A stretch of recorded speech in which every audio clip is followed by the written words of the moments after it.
রিস পারমিও কাজা থেকে এই বিটারটা নিলাম। এটা 1500 ওয়াটের। এটা অনেক হেভি।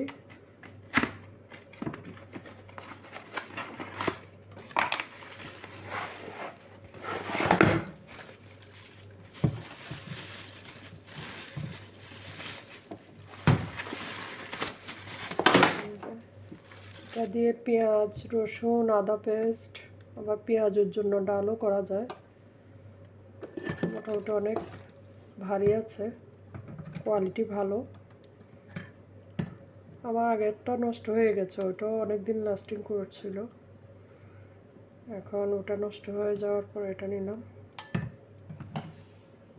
এই যে এটা আগেরটা, এটা একটু ফেটে গেছে, এমনি ভালো আছে, এদিক দিয়ে ফেটে গেছে। এটাও ভালো ব্র্যান্ডের।